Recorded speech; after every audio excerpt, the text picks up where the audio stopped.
JBNN will keep you informed. I'm Michelle Jones. Hi guys, please remember to like, subscribe and share the video to help with the growth of the channel. And in the news, renowned broadcaster and radio DJ Winston "The Whip" Williams has died. Broadcaster Winston "The Whip" with the Solid Kick Williams, who worked in Jamaican media for more than 50 years and won awards for being the top DJ on radio, has died. Everything is just good for us to be here because we could have been elsewhere. When I thank Jean for making it too, because she could have said, listen, Jillian's going to Jamaica, go to it. But Jean is a wonderful wife of many years, let me say decades, with us. Jean. Culture Minister Olivia Grange tweeted Sunday afternoon that the veteran media personality died this morning at the Kingston Public Hospital. She described him as a pioneer of Jamaican radio. I will always remember that engaging baritone voice of the Whip and the great music he played on radio, Grange said. Williams joined Radio Jamaica, formerly RGR, in 1963, before leaving 3 years later for work in the Caribbean as a radio host in the Bahamas and MC of Cat and Fiddle Club, which featured many of the top names in global music, according to a feature in a 2020 magazine celebrating the station's 70th anniversary. In swift order, his speed, accuracy, and perfect diction made him an audience favorite.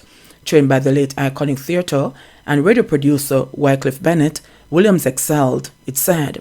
He returned to Jamaica in 1967 and joined the Jamaica Broadcasting Corporation, JBC, as host of an afternoon show as the Whip the Solid Kick, going head-to-head with Radio Jamaica's El Numero Uno Don Topping. While at JBC, he also read radio and television news. Williams also recorded songs for Cox and Dodd, Bonnie Lee and the Jackpot labels. The late broadcaster won many awards, including the El Suzy Red Stripe Award in 1972 as the best DJ on air. 18-year-old woman in custody over stabbing death of 31-year-old man in St. Andrew. An 18-year-old woman has been arrested over the stabbing death of a 31-year-old man last night in Mount Ogle District in Lawrence Tavern, St. Andrew. The deceased is Ryan West. Reports are that about 8:15 p.m., West was stabbed with a knife during a dispute with the woman.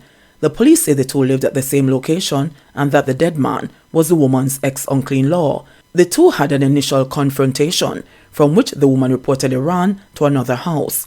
The stabbing reportedly took place during a second altercation after the two met in a walkway leading to their yard, was collapsed, and was assisted to the Kingston Public Hospital, where he was pronounced dead. A knife, believed to be the murder weapon, was retrieved from the scene.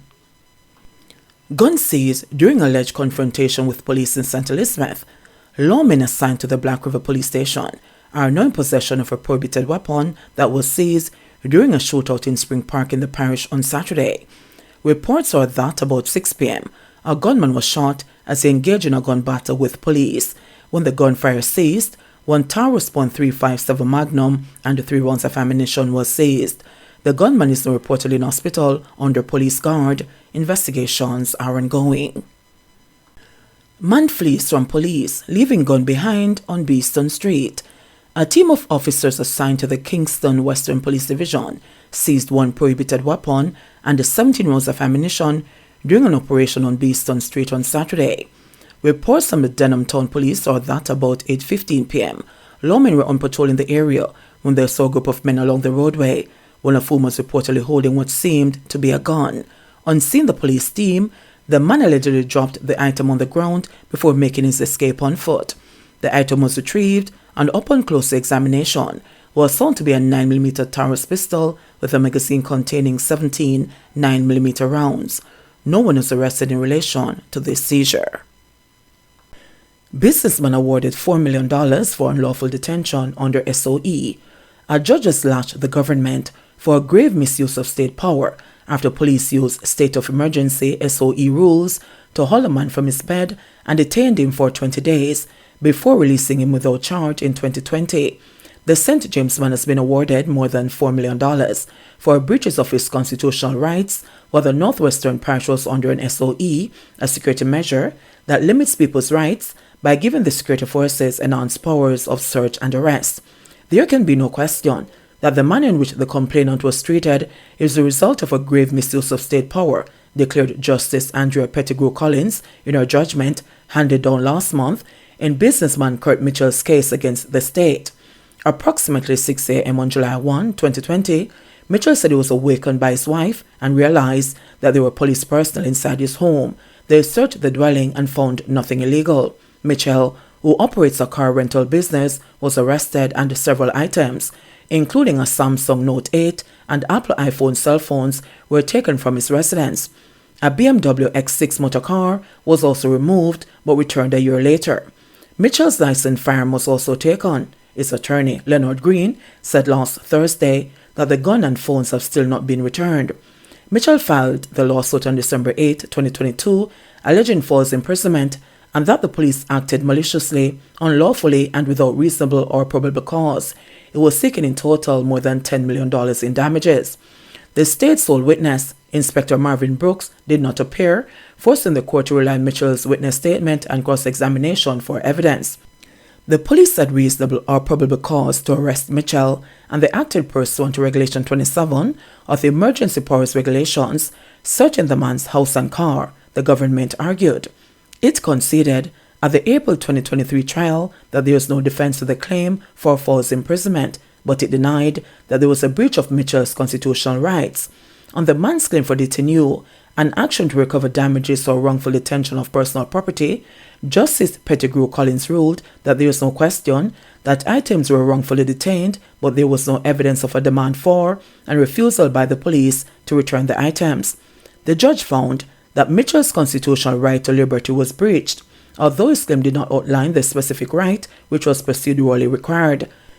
I do not view the failure to state specifically which rights were breached as fatal to the claim when it is abundantly and unmistakably plain, based on the evidence put forward to support the claim, that the claimant's right to protection of his property and his right to liberty and the security of the person and the right not to be deprived of those rights have been breached, she wrote in the 23-page judgment. Mitchell did not get any award for aggravated damages, although he outlined that he was forced to sleep on wet and cold concrete at the Barnett Street and Freeport police stations, was severely depressed and traumatized, suffered loss and humiliation, was unable to operate his business, and lost his gun and United States visa. The judge argued there could be no aggravated damages because Mitchell did not follow the rules in setting the grounds on which he was relying. The court declined to make any award for exemplary damages, noting that the award of constitutional damages served the same purpose. Mitchell asked the court for $8 million for false imprisonment. The government suggested $1.2 million. The judge settled on a figure of $2.4 million, pointing to the harm to the man's reputation, his business, and being forced to stay in an unsanitary prison and visited by his wife and father. A further $2 million was awarded for a breach of constitutional rights because this court must show disapproval and condemnation of such arbitrary conduct on the part of those whose duty to citizens is to serve, protect, and reassure. This court is of the view that an award of damages for false imprisonment only will not suffice to express the necessary disapproval of the state acting in such a manner to deprive a citizen of his freedom to move about, spend time with family, and carry on his lawful business in circumstances where he was never charged, the judge said. Mitchell relied heavily on the case of Roshane Clark, a St. James taxi operator whose constitutional rights a court said were breached by his 2018 SOE detention. He was awarded $17.8 million in damages. Legal experts argued then Clark's case would open the door to a tsunami of lawsuits against the state by persons who were detained under SOEs. At least 20 former SOE detainees have filed cases against the state. The government is appealing a 2020 court ruling that the manner in which it had been used in SOE as part of normal policing has been unconstitutional. JBN, we keep you informed. Please remember to subscribe, like, share, leave us a comment, and click the notification bell to receive our daily news items.